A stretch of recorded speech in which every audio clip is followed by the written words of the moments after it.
안녕하세요. UA기치센터 박성철 센터장입니다. 합격하는 논술을 위한 5가지 비법.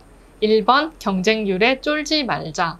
예, 원서 접수 다 끝났잖아요. 그렇죠? 예, 논술 전형 관련돼서 뭐 문과 계열이건 이과 계열이건 다들 경쟁률 보면 다 기절하잖아요. 그죠? 예, 기절합니다. 그런데 실제로 다 아시겠지만 그 논술 같은 경우는 일반적인 우리가 알고 있는 정시 형태라든지 학생부 종합이나 교과 전형과 다른 전형이기 때문에 거기 나오는 그 실제 경쟁률 뭐 30대 1, 40대 1, 100대 1 나와 있는 거 있잖아요. 별 의미 없어요. 아시는 것처럼 허수가 태반이기 때문에 뭐 최저 관련되어 있는 내용을 넘어가고 안 넘어가고 그런 게 없고 일단 허수가 대부분입니다. 왜냐하면 논술을 그렇게 많이 연마를 못 하세요. 제가 논술 강의하는 시간 거의 15년 넘은 것 같은데 경험에 의하면 그렇게 많은 학생들이 지원을 하지만 실제로 경쟁할 수 있는 학생은 제가 볼 때는 뭐 5명, 6명 이내다. 그러니까 여러분이 만약에 논술 좀 했다 그러면 거의 5명, 6명 이내 들어있는 거기 때문에 너무 걱정하지 마시고 준비하신 내용에 충분히 경쟁력이 있으니까 그 내용에 대한 믿음을 가지시고 공부 계속 하시면 합격할 수 있다. 그 말씀 드리고 싶습니다. 2번 학교별 유형에 익숙해지자. 자, 합격하기 위한 제일 중요한 이미 학교가 다 정해져 있잖아요. 그렇죠? 내가 지원한 학교 정해져 있기 때문에 예를 들어서 뭐 성균관대학교다. 자, 성균관대학교 인문계열로 내가 지원했다 그러면 어차피 성균관대학교 문제 1번, 2번, 3번은 이미 그 패턴 나온 지가 굉장히 오래됐거든요. 이미 그 내용이 뭐 문제 번호가 좀 바뀐 건 있지만 거의 10년 이상 똑같은 패턴이었다라고 보시면 됩니다. 그러니까 학교가 약간 중간중간 변경된 사람도 있지만 유형 자체가 크게 달라진 게 없기 때문에 패턴에 맞춰가지고 해당 학교 유형에 맞춰서 연습할 필요가 있어요. 뭐 예를 들어서 성균관대학교 인문이라 그러면 1번 문제는 무조건 요약 비교 문제고 2번 문제는 옛날 2번 문제 같은 경우는 비판 문제가 나왔었는데 이제 안 나오잖아요. 2번 문제 같은 경우에 표 그래프 분석 문제가 나올 거고 3번 문제는 관련되어 있는 내용 전체 종합한 다음에 그 내용의 어떤 대안, 현실적 대안에 대한 요소들을 물어보는 문제가 거의 10년 이상 쭉 나왔기 때문에 다른 학교도 마찬가지예요. 거의 변동이 없기 때문에 이제 그런 면에 대한 내용들을 확인할 수 있다면 해당 학교가 나오는 그런 유형에 적합한 형태로 내가 준비를 하면 된다는 거죠. 그래서 보통 제 생각에는 10번 정도, 10개 정도의 기출문제가 나와 있는 거를 반복해서 풀어보고 다시 쓰기를 하면 웬만하면 합격권을 들 수 있다. 물론 선생님을 누구를 만나느냐에 따른 차이가 좀 있겠지만 기본적으로 반복적인 학습에 대한 내용을 할 수 있다면 해당 학교 유형을 정복할 수 있기 때문에 충분히 가능하다. 자신 있게 공부합시다. 3번 정확한 판단을 받아보자.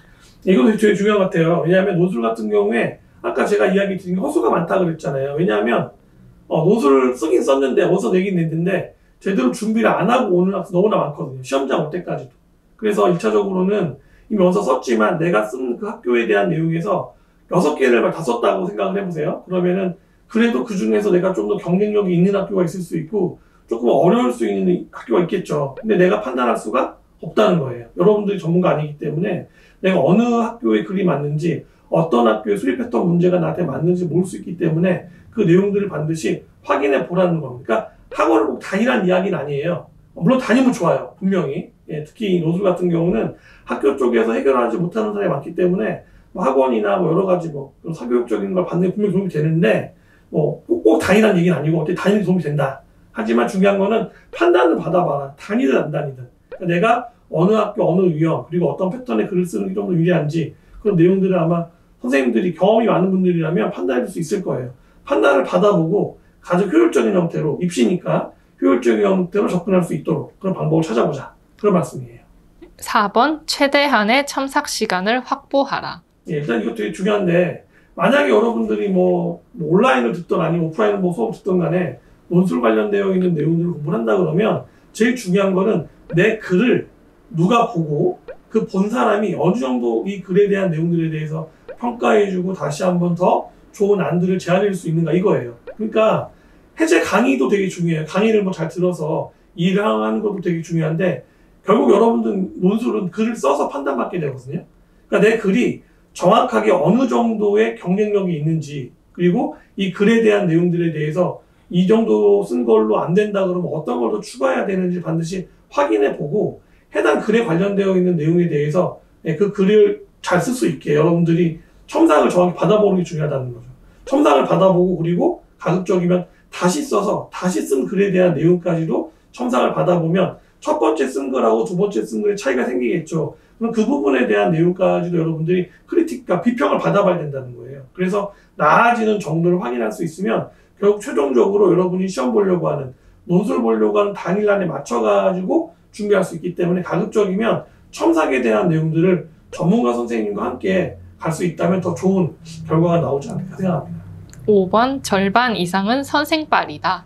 제 생각이 진짜 맞는 것 같아요. 저도 뭐 논술 과목 오래 했고 인문 파트가 뭐 이과 파트가 마찬가지인데 제 생각에는 선생님이 어떤 선생님이 나를 가르쳤는지, 특히 문과 같은 경우는, 인문계열 같은 경우는 어떤 선생님이 내 글을 첨삭을 해줬고 그 선생님 첨삭에 대한 내용이 얼마나 퀄리티가 높은지 그 여부에 따라서 합격 불합격이 가려진다고 봅니다. 진짜 물론 뭐 훌륭하고 좋은 선생님들이 뭐 100명 200명 놓고 수업하고 인강도, 저도 물론 인강 해봤지만 그거 자체, 강의 자체도 물론 중요하지만 그것보다는 저 생각에는 첨삭인 것 같아요. 결국 얼마나 실제로 붙을 수 있을 정도의 퀄리티의 글을 아는 선생님이 학생들의 글을 그 정도 레벨까지 올려올 수 있는지, 그것에 의해서 합격과 불합격이 갈려질 수밖에 없다. 그런 면에서 어떻게 보면 굉장히 좀 불평등하다. 근데 현실은 그렇다. 따라서 얼마나 좋은 선생님, 얼마나 훌륭한 선생님한테 내가 첨삭 받을 수 있는지, 그거에 대한 내용들이 굉장히 중요하다고 볼 수 있겠습니다. 최종 제안.